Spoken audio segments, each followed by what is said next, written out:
ये वीडियो फिर BSc first year के लिए इम्पोर्टेंट है, जिसमें उसका फर्स्ट पेपर डिस्कस करेंगे हम और उसकी फर्स्ट यूनिट का सेकंड सबसे मोस्ट प्रोबेबल क्वेश्चन डिस्कस करेंगे मेनली।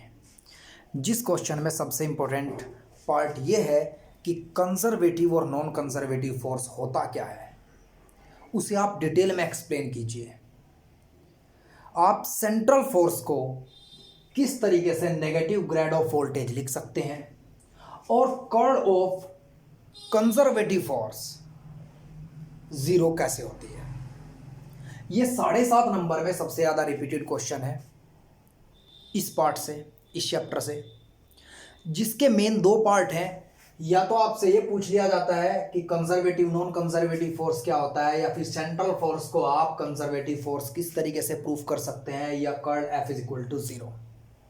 और एक पार्ट में पूछ लेते हैं negative grad of voltage is conservative force, show that in detail. तो ये आपके लिए ये 3.5 नंबर में इंपॉर्टेंट है और ये ऊपर के 2 पार्ट 4 नंबर में इंपॉर्टेंट है अगर आप डिटेल में एक्सप्लेन करते हैं। तो आइए बात करते हैं सबसे पहले कंजर्वेटिव फोर्स। कंजर्वेटिव फोर्स आप लिखने का तरीका आपका ऐसा होना चाहिए, इतना एक्सपेंसिव, आप खुद को इतना महंगा दिखाइए कि आपकी वैल्यू वाकई में बहुत ज़्यादा हो। कंजर्वेटिव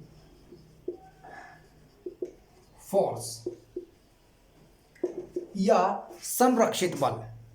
संरक्षित बल आप किसे कहते हैं, कंजर्वेटिव फोर्स आप किस फोर्स को कहते हैं? अगर एक ऑब्जेक्ट किसी राउंड ट्रिप से होकर के वापस वहीं पर पहुंच जाए जहां से वो चला था, और इस कंप्लीट राउंड ट्रिप के अंदर उसकी काइनेटिक एनर्जी का कोई लॉस ना हो, तब आप ऐसे फोर्स को एक कंजर्वेटिव फोर्स कहेंगे। इस कंजर्वेटिव फोर्स में जो work done by the object होगा वो पाथ पर डिपेंड नहीं करता, उससे वर्क को इस बात से फर्क नहीं पड़ता कि पाथ रफ है या स्मूथ है, सरफेस रफ है या स्मूथ है। इसमें टोटल लीनियर मोमेंटम भी हमेशा कंजर्वेटिव रहता है। तो अगर आप एक्सप्लेन करते हैं कि कंजर्वेटिव फोर्स क्या होता है, तो आप सबसे पहले लिखेंगे it is the force in which the net amount of work done is 0।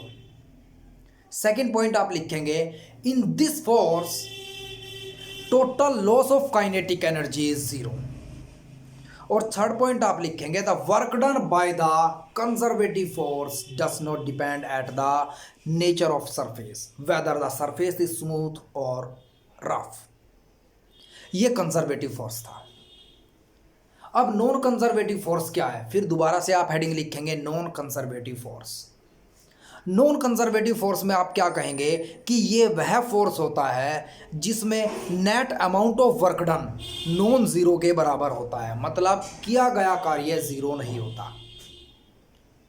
इसमें काइनेटिक एनर्जी का लॉस होता है तथा work done nature of surface पर डिपेंड करता है। अगर रफ सरफेस होगी तो अमाउंट ऑफ वर्क डन ज़्यादा होगा फ्रिक्शन के कारण, यदि सरफेस स्मूथ होगी तो अमाउंट ऑफ वर्क डन कम होगा लेस फ्रिक्शन के कारण। अब आप कंजर्वेटिव फोर्सेस के एग्जांपल किसे पढ़ते हैं?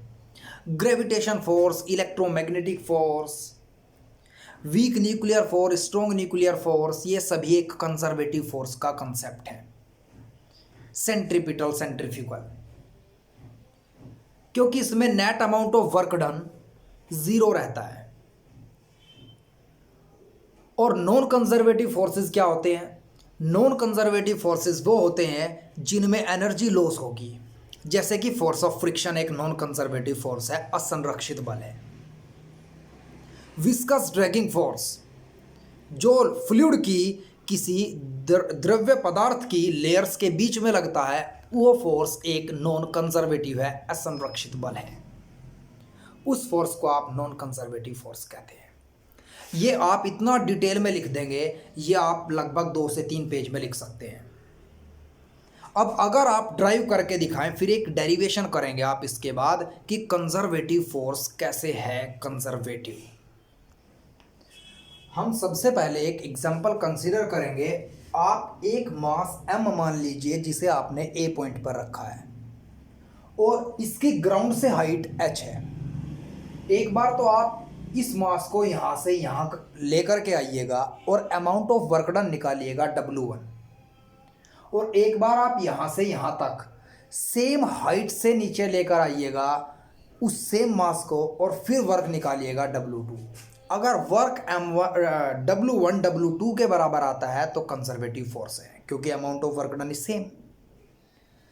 तो मान लीजिए आप यहाँ से यहाँ आपको एक ऑब्जेक्ट लेकर के आना है, तो let an object of mass m placed at height h। आप ये थ्योरी लिखेंगे थोड़ी सी कि हमने माना एक m मास का ऑब्जेक्ट h हाइट पर a पॉइंट पर रखा हुआ है, तथा इस सेम ऑब्जेक्ट को हम h हाइट से ग्राउंड पर b पॉइंट पर लेकर के आते हैं। तब वर्क किसके बराबर होगा? फोर्स इनटू डिस्टेंस, और फोर्स mg के बराबर होता है। तो ये आप इक्वेशन कंसीडर करेंगे, इक्वेशन फर्स्ट, और इस वर्क को आप मान लेंगे W1। अब मैं सेम मास को सेम हाइट से दूसरे रास्ते से नीचे लेकर के आता हूं। मैं क्या कहूंगा? Work to bring same mass from A to C। Same mass को मैं A से C पॉइंट पर लेकर के आया। जब मैं इस मास को यहां लेकर आऊंगा तो इसका वेट ग्राउंड की ओर लगेगा mg, इसके ऊपर रेट ऑफ रिएक्शन लगेगा ये, और ये इसका लगेगा mg साइन थीटा, ये लगेगा mg cos थीटा। तो अब जो फोर्स का काम करेगा वो mg साइन थीटा करेगा, और आप फॉर्मूला यूज करेंगे work is equals to force, जो mg साइन थीटा के बराबर है, इनटू डिस्प्लेसमेंट s। और साइन थीटा की वैल्यू यहां से लिखेंगे आप, थीटा ये आपके पास परपेंडिकुलर अपॉन हाइपोटेनियस, मतलब h अपॉन s। इस s से आप s कैंसिल कर देंगे और आपके पास W2 भी mgh के बराबर आएगा। इस तरीके से आपने W1 को W2 के बराबर प्रूफ कर दिया है, मतलब आपने कंजर्वेटिव फोर्स को प्रूफ कर दिया है कि यहाँ जो वर्क डन हुआ it does not depend at the path. देखिए आप, ये रास्ता बड़ा था लेकिन तब भी वही वर्क है, और ये रास्ता छोटा था तब भी वही वर्क है, इसीलिए आप क्या कहेंगे? ये एक कंजर्वेटिव फोर्स है। अब हम प्रूफ करेंगे non conservative force. Non conservative force के लिए आप सबसे पहले एक डायग्राम बनाइएगा, जैसा मैं कहूँगा ऐसा। आपने मान लिया एक मास यहाँ है जिसकी हाइट h है, और एक रास्ता ये है और एक रास्ता ये है। दोनों रास्ते अलग हैं, दोनों रफ सरफेसेस हैं जहां फोर्स ऑफ फ्रिक्शन का भी रोल होगा। ये एंगल आप मान लीजिएगा θ1, और ये एंगल आपने कंसीडर कर लिया θ2। एक मास यहां है, जब आप इस रास्ते से इस मास को लेकर के आएंगे तो इसका मास m है, वेट इसका ग्राउंड की ओर लगेगा mg। रेट ऑफ रिएक्शन इस सरफेस के लिए आप r1 मानिएगा, r1 इसलिए हमने मान लिया इसका कोफिशिएंट ऑफ फ्रिक्शन μ1 है, और mg साइन θ1 इस तरफ लगेगा, और mg cos θ1 इस तरफ लगेगा। इसे कहते हैं रिजॉल्विंग वेक्टर। सेम मास को आप मानिएगा यहां आएगा, वो जब इस रास्ते से आप नीचे लेकर के आएंगे उसका वेट डाउनवर्ड डायरेक्शन में mg लगेगा। रेट ऑफ रिएक्शन आप यहाँ r2 मानेंगे, क्योंकि इसका कोफिशिएंट ऑफ फ्रिक्शन आप μ2 मानेंगे। जब दोनों सरफेसेस का कोफिशिएंट ऑफ फ्रिक्शन अलग अलग है, मतलब दोनों तरफ अलग अलग फ्रिक्शन लगेगा, तो दोनों तरफ अलग अलग ही रेट ऑफ रिएक्शन होगा। ये mg cos θ2 और ये mg cos θ sin θ2। अब इस तरीके से जब आप डायग्राम ड्रॉ कर लें तब आप एक्सप्रेशन निकालिएगा। अब हम क्या करते हैं, मास को A से B सरफेस B पॉइंट तक लेकर के आते हैं। हमने मान लिया let a mass m bring A to B from surface of friction F1 of coefficient of friction μ1। A से बी तक आप लेकर के आते हैं, इस सरफेस का जो फ्रिक्शन है वो F1 है और यहाँ जो कोफिशिएंट ऑफ फ्रिक्शन लगेगा वह μ1 है। जब ये नीचे की ओर आएगा इसका वेट डाउनवर्ड डायरेक्शन में mg होगा, रेट ऑफ रिएक्शन ये है r1 और इसकी अपोजिट डायरेक्शन में mg cos θ1 लगेगा और mg sin θ ये लगेगा। जब इस फोर्स से नीचे की ओर आएगा तो अपोजिट डायरेक्शन में एक फोर्स ऑफ फ्रिक्शन लगेगा जो μr1 के बराबर होगा। अगर मैं इस फोर्स में से इस फोर्स को घटा देता हूं तो जो नेट फोर्स डाउनवर्ड डायरेक्शन में अप्लाई हुआ है उस फोर्स की वैल्यू निकल करके आएगी। तो डाउनवर्ड फोर्स हम निकालेंगे, F1 मान लेंगे और इस फोर्स में से हम इस फोर्स को घटा देंगे। F1 की वैल्यू μ1 r1 के बराबर है तो हम μ1 r1 रखेंगे यहां और r1 की वैल्यू mg cos θ1 के बराबर है तो mg cos θ1 लिखेंगे। इसमें से आप mg बाहर लेंगे और आपके पास फोर्स ये आ गया। अब निकालना हमें वर्क का फॉर्मूला लिखते हैं, फोर्स इनटू डिस्प्लेसमेंट यहां से यहां तक ए बी। फोर्स आपके पास ये है mg sin θ1 minus μ1 cos θ1 into A B. ये आपके पास वर्क आया। इस इक्वेशन को आप मानिएगा इक्वेशन 2। अब हम सेम मास को ए पॉइंट से सी पॉइंट तक लेकर के आएंगे जो रास्ता अलग है और जिस पर आपने इंक्लाइनेशन एंगल भी θ2 माना हुआ है। इस सरफेस पे फ्रिक्शन F2 लगेगा जो μ2 r2 के बराबर होगा, जहां μ2 इसका कोफिशिएंट ऑफ फ्रिक्शन है। डाउनवर्ड डायरेक्शन में वेट लगेगा mg, ये mg sin θ2 हुआ रिजोल्विंग वेक्टर से और ये mg cos θ2 और ये रेट ऑफ रिएक्शन r2। हम क्या कहेंगे, लेट अ मास m, वो सेम मास आपने लिया है, bring A to C from a surface of coefficient of friction μ2, downward force नीचे की ओर लगाया गया बल F2 होगा। आप अगर नेट फोर्स निकालना है आपको तो आप इस डिजिट में से ये डिजिट घटाएंगे। ये फ्रिक्शन इसे ऊपर की तरफ रखना चाहता है और ये डाउनवर्ड डायरेक्शन में लाना चाहता है, तो आप इसमें से इस फ्रिक्शन फोर्स को घटा करके नेट फोर्स ले आएंगे F2।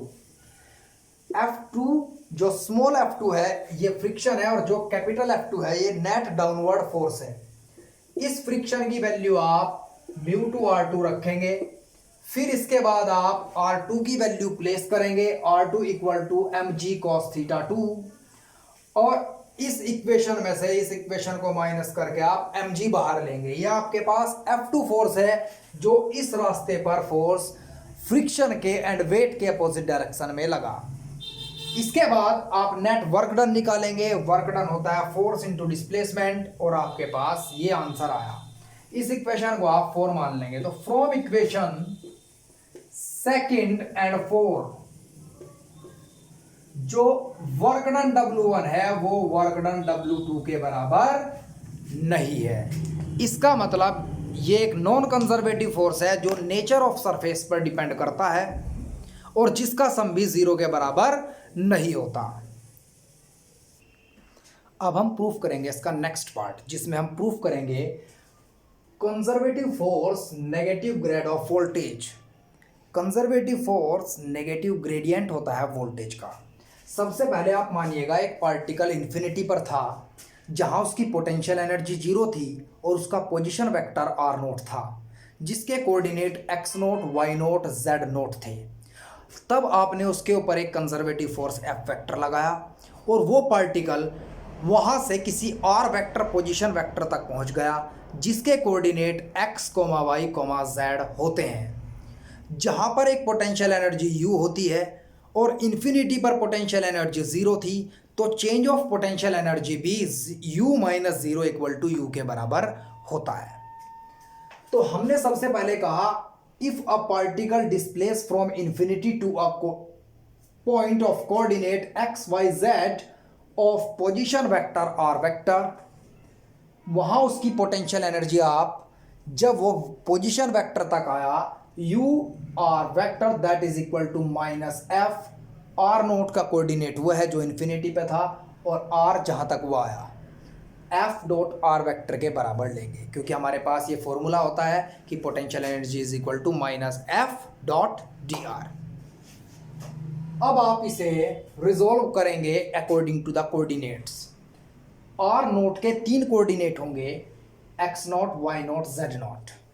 तो आप इसे X naught, Y naught, Z naught की फॉर्म में लिखेंगे और आर के भी 3 होंगे, एक्स, वाई, जेड। यहां एफ वेक्टर है जिसके 3 कंपोनेंट्स हैं, F X, F Y, F Z, और आप इसे भी स्प्लिट कर देंगे। अब आपके पास ये पूरी एक इक्वेशन फॉर्म हुई। अब इस इक्वेशन का आप एक पार्शियल डिफरेंशिएशन करेंगे एक्स, वाई, जेड के रेस्पेक्ट में। जब हम इस वैल्यू का पार्शियल डिफरेंशिएशन करेंगे हमारे पास ये आएगा, जब इसका पार्शियल डिफरेंशिएशन करेंगे हमारे पास ये आएगा minus del U upon del Y, और जब इसका पार्शियल डिफरेंशिएशन करेंगे del U upon del Z मिलेगा हमें। हम ये वैल्यूज उठा करके F vector is equal to F X I, F Y J, F Z K, इस वैल्यू में F X, F Y, F Z की जगह ये 3 वैल्यू हम रख देंगे। अब हमारे पास ये इक्वेशन बिल्ड हुई। अब इस बिल्ड इक्वेशन में आप सबसे पहले u कॉमन लेंगे एंड माइनस साइन भी कॉमन लेंगे। अब आपके पास ये बचा है, इसे आप क्या कहते हैं, ग्रेड। अब इस ग्रेड को आप वेयर, ये सारा आप क्या लिखेंगे, ग्रेड के बराबर होता है। और इस ग्रेड के बराबर के बाद आप इसे लिख देंगे कि F vector is equals to minus grad of u equal to minus grad of u। अब बात करते हैं curl f vector is equals to 0 where f is conservative force. सबसे पहले हमें पता है कि हमने अभी ड्राइव किया है कि f vector is equal to minus grad of voltage, और आप ग्रेड को किस सिंबल से डिनोट करते हैं, इससे, और इसकी वैल्यू किसके बराबर होती है, इसके बराबर। अगर मैं यहां f में कर्ल से मल्टीप्लाई करूं तो मुझे यहां भी कर्ल से मल्टीप्लाई करनी पड़ेगी। इस f में मैंने यहां कर्ल लिखा तो एक कर्ल से मल्टीप्लाई की, क्रॉस मल्टीप्लाई, और इस डिजिट में भी मैंने कर्ल से मल्टीप्लाई की, इससे। अब इसकी वैल्यू किसके बराबर होती है, इसके, और इसकी वैल्यू अभी आपने पहले डेरिवेशन में पढ़ी है, इसके बराबर होती है। मतलब आपको इन दोनों का क्रॉस प्रोडक्ट निकालना है। क्रॉस प्रोडक्ट हम वही क्लास 11th में जिस तरीके से करते थे उसी तरीके से करेंगे। आई जे के कंपोनेंट्स बाहर रखे, यूनिट वेक्टर्स, और इसके कंपोनेंट कर्ल के पहले लिखे आपने ये और ये और ये, और इसके नीचे आपने ये 3 कंपोनेंट रखे। सबसे पहले आपने आई लिया बाहर और इन दोनों की क्रॉस मल्टीप्लाई माइनस इन दोनों की क्रॉस मल्टीप्लाई, फिर आपने जे बाहर रखा माइनस का, इन दोनों की क्रॉस मल्टीप्लाई माइनस इन दोनों की क्रॉस मल्टीप्लाई, फिर आपने के बाहर रखा, इन दोनों की क्रॉस मल्टीप्लाई माइनस इन दोनों की क्रॉस मल्टीप्लाई। अब आपके पास ये डिजिट्स आई, ये del square U upon del Y del Z minus del square U upon del Y del Z बचेगा। इसी तरीके से सब एक दूसरे को कैंसिल करेंगे और राइट हैंड साइड आपके पास 0 आएगी। इसीलिए आप क्या कहते हैं कि for the conservative force curl F is equals to 0। तो आई होप आपकी समझ आया होगा। ये क्वेश्चन बहुत ज़्यादा इंपॉर्टेंट है। मैंने आपको पहले बताया था एक क्वेश्चन और, जिसमें आप एक स्ट्रिंग से आप एक मास को वर्टिकल मोशन में घुमाते हैं, वो भी बहुत ज़्यादा इंपॉर्टेंट था। तो आप दोनों क्वेश्चनों को बहुत अच्छी तरीके से तैयार करेंगे। That's all for the day my dear.